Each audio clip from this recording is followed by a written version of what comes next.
तो hello guys, differential equation की video lecture series में मैं आपका दोबारा से स्वागत करता हूँ। गाइस, जैसे कि पिछली वीडियोस में मैंने बहुत सारे मेथड्स डिस्कस किए। जैसे मेथड 5 डिस्कस किया पर्टिकुलर इंटीग्रल निकालने के लिए। देखो, पिछला क्वेश्चन हमने कुछ ऐसा डिस्कस किया था। आपने अगर वीडियो नहीं देखी तो जाके देखिए।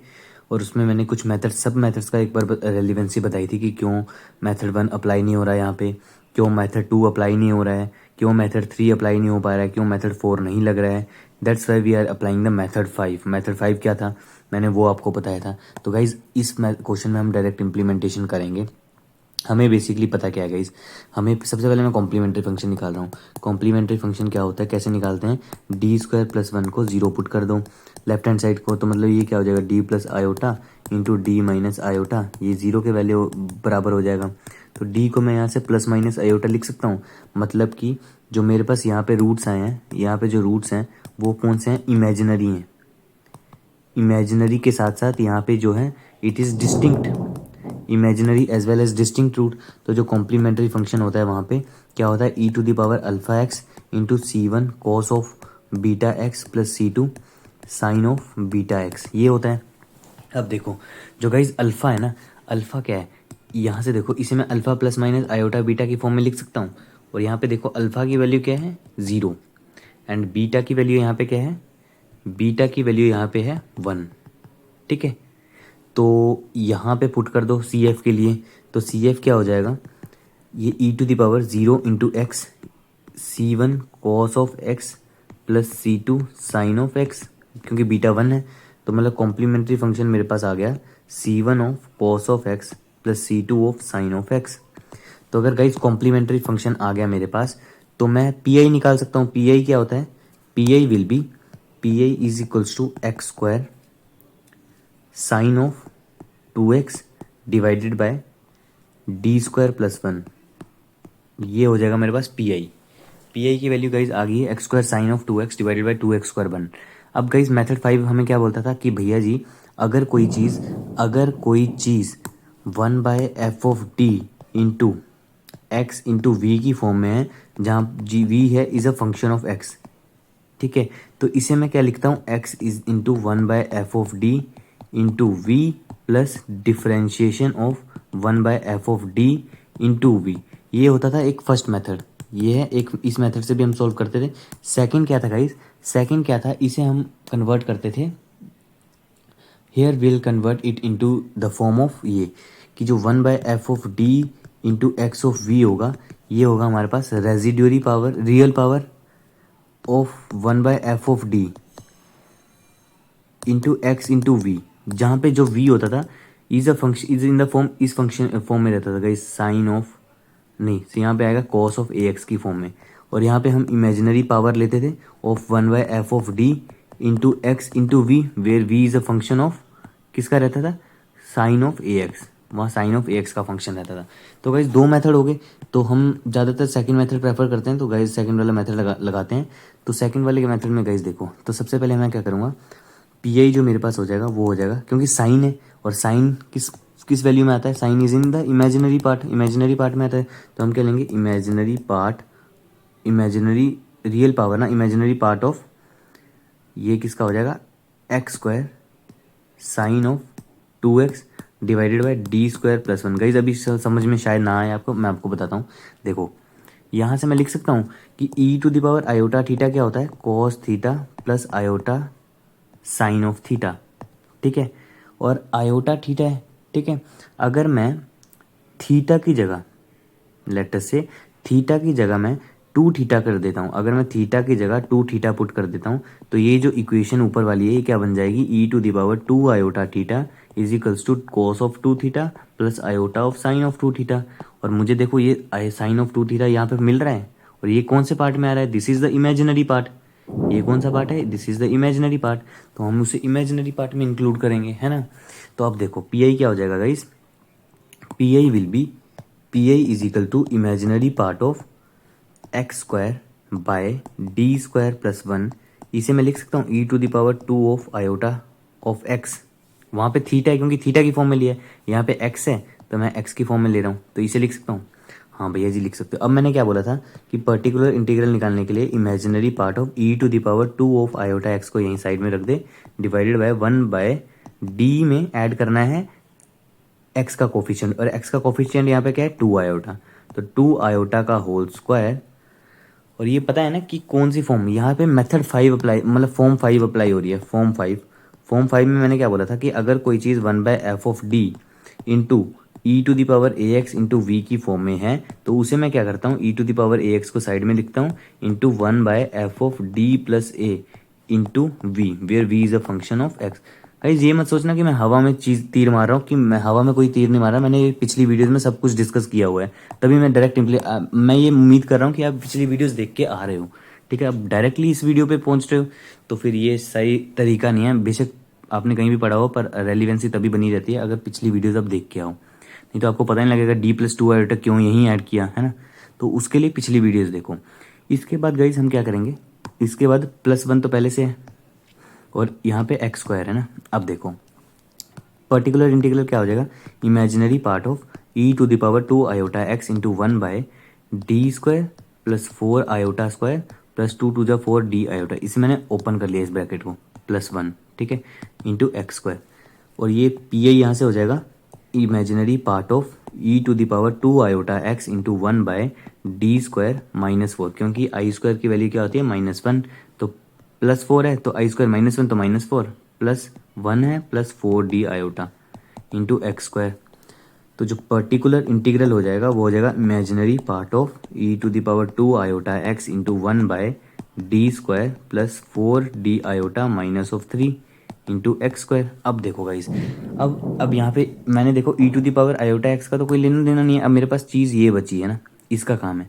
अब इसमें क्या करूँगा, इसमें देखो गाइस मैंने क्या बताया था, it is in the form of x is equal to x to the power m। अब बोलोगे ये कहाँ से लेके आया भाई, मेथड 3 मैंने आपको बताया था पिछली वीडियोज़ में।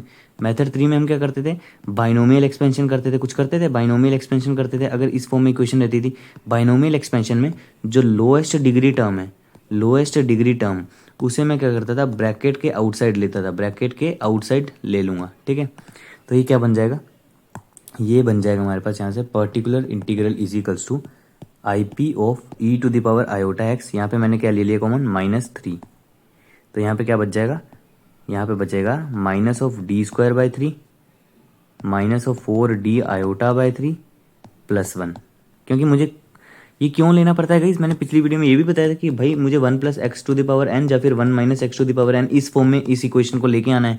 तो वो इसी तरीके से बन सकती है, कब लेके आना है, जब जो x की वैल्यू है x to the power m की फॉर्म में दी रहेगी, और यहाँ पे x की power x to the power m की फॉर्म में दी गई है, तो इसलिए मैं ये वाला प्रोसीजर अप्लाई कर रहा हूँ, ठीक है। हवा में कुछ चीज़ें नहीं चल रही गाइस, सब कुछ कॉन्सेप्ट के बेस्ड पे है। तो इमेजिनरी पार्ट ऑफ, इसे -e⁻⁴ लिख सकता हूँ, तो ये क्या हो जाएगा 1 -(d²/3 प्लस 4d आयोटा/3 का होल टू द पावर -1, क्योंकि इसमें नीचे पावर -1 है तो ऊपर आके क्या हो जाएगी -1, क्योंकि देखो 1/x क्या होता है, x -1 ही तो होता है ना, वही वही मैंने यहाँ पे इम्प्लीमेंट किया है।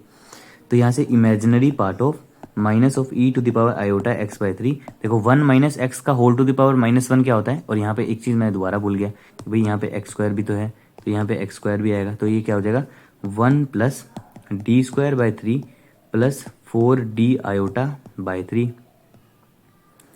ये चीज़ हो जाएगी गाइस, है ना, है ना, है ना, यही चीज़ होगी ना, भैया जी यही चीज़ होनी चाहिए। और एक चीज़ गाइस हमने कुछ मिस तो नहीं किया, do we have miss anything, हाँ 1 + दिस, ठीक है, प्लस d²/3 प्लस 4d आयोटा/3 का होल स्क्वायर आ जाएगा। तो ये और x² बाहर है, ठीक है, ये कंटिन्यू चलता रहेगा ना गाइस। तो इमेजिनरी पार्ट ऑफ -(e⁻⁴x/3), ये क्या हो जाएगा 1 + d²/3 एंड 4d आयोटा/3, ये क्या हो जाएगा d⁴/9 plus 16d²i² plus 8/9 d³ into iota, ये हो जाएगा गाइस x², है ना। तो यहाँ से इमेजिनरी पार्ट ऑफ -(e⁻⁴x/3), ये क्या हो जाएगा, यहाँ पे ध्यान से देखना, कौन सी लाइक टर्म्स को एक तरफ ले जाओ, like terms in the sense कि मैं बोल रहा हूँ कि इसे और इसे अलग लिखो। तो इसे मैं लिखता हूँ तो क्या बनेगा 4d/3 plus 8d³/9 into iota x square. ठीक है, एंड इन वाली टर्म्स को अलग लिख लो, ये वाली को, इसको और इसको। तो क्या होगा, ये हो जाएगा मेरे पास 1 + d²/3 और देखो यहाँ पे आई स्क्वायर है, ये क्या होता है -1, तो यहाँ पे मैं लिख सकता हूँ -16d²/9। ठीक है, और यहाँ पे प्लस का साइन आ जाएगा गाइस, तो ये हो जाएगा। और अब मैं क्या करूँगा, imaginary part of -(e⁻²) iota x/3। अब x को ना अंदर इंटू कर दे तो क्या हो जाएगा x + 1/3 d² plus 1/9 d⁴ minus 16/9 d² plus 4/3 d plus 8/9 d³ और आयोटा बाहर आ जाएगा इसके। ठीक है, ये हो जाएगा। हाँ, अब देखो guys, imaginary part of e⁻²) iota x ना /3, ये मेरे पास हो जाएगा गाइस x + 1/3 एंड डिफ्रेंशिएशन 2 बार करूँगा x² का तो क्या बचेगा 2 प्लस 1/9 डिफ्रेंशिएशन x² का 4 बार करूँगा तो 0 हो जाएगा -16/9 इंटू डिफ्रेंशिएशन x² का 2 बार तो 2 बचेगा प्लस यहाँ पे देखो अंदर ये क्या बचेगा, डिफ्रेंशिएशन 1 बार करूँगा तो 4/3 इंटू 2x प्लस यहाँ पे 3 बार करूँगा तो 3 बार में तो ये 0 हो जाएगा तो +0। डिफ्रेंशिएशन तो करना आता है ना गाइस, अब डिफ्रेंशिएशन भी सिखाऊंगे आपको। नहीं है भैया, वो तो मुझे आता ही है। e⁻² आयोटा x/3, यहाँ से देखो अब क्या हो जाएगा x + 2/3 minus of 32/9 plus 8x/3 iota. ठीक है, अब मैं क्या करूँगा, एक चीज़ करूँगा, इमेजिनरी पार्ट ऑफ, अब मैं -1/3 को बाहर ले ले और e⁻² आयोटा x क्या होगा cos of 2x plus iota of sine of 2x, यही होगा। और अंदर क्या बच रहा है मेरे पास x प्लस, ये कितना हो जाएगा इस अगर मैं इसका एलसीएम लूँ तो ये 9 6 माइनस 32 तो 8x आयोटा बाय 3, ये यहीं रहने दो। तो एक बार पेज ऐड करो, तो यहाँ पे एक पेज ऐड करना पड़ेगा, ये देखो वी हैव एडिड 1 पेज। अब क्या करेंगे गाइस, इमेजिनरी पार्ट क्या हो जाएगा, इमेजिनरी पार्ट ऑफ -1/3, हाँ तो ये हो जाएगा cos of 2x plus iota of sine of 2x। इसको मैं लिख सकता हूँ x + 8x आयोटा बाय 3 और ये हो जाएगा -26/9। अब कर देगा इंटू जो cos को ना, पहले cos को तीनों टर्म से कर, फिर साइन को इससे, फिर इससे, फिर इससे, है ना। तो इमेजिनरी पार्ट ऑफ -1/3, तो ये क्या हो जाएगा, यहाँ पे ब्रैकेट में ले लो, ये हो जाएगा x of cos 2x plus 8x/3 cos 2x into iota -26/9 cos of 2x plus x sine of 2x into iota plus 8x sine 2x / 3 into i² -26 sine of 2x/9 into iota. तो imaginary part जो होगा वो होगा -1/3 x of cos 2x plus 8x/3 cos of 2x iota -26/9 cos of 2x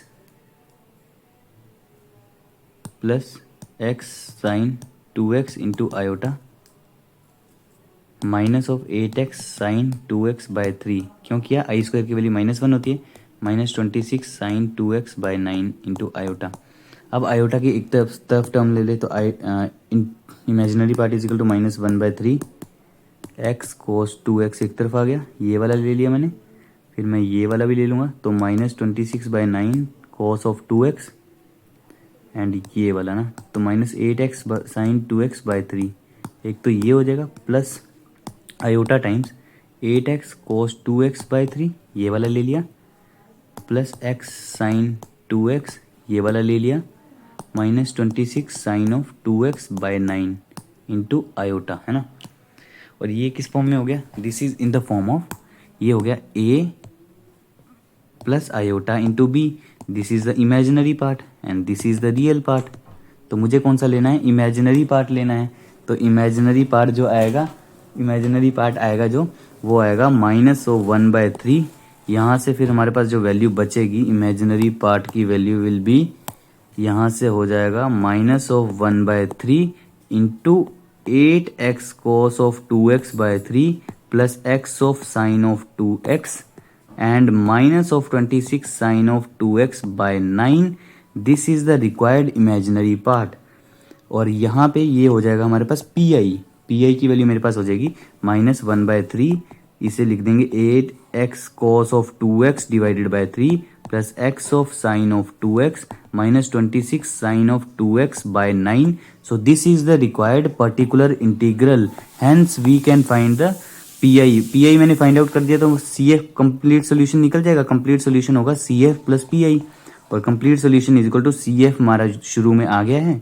C F कहाँ से आ गया है, C F will be this 1, C F आ गया 1 एंड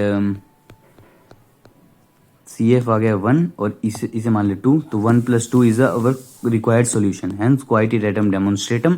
अगर कोई भी दिक्कत परेशानी होगी इस वीडियो में तो बताना है। Thank you, have a very good day.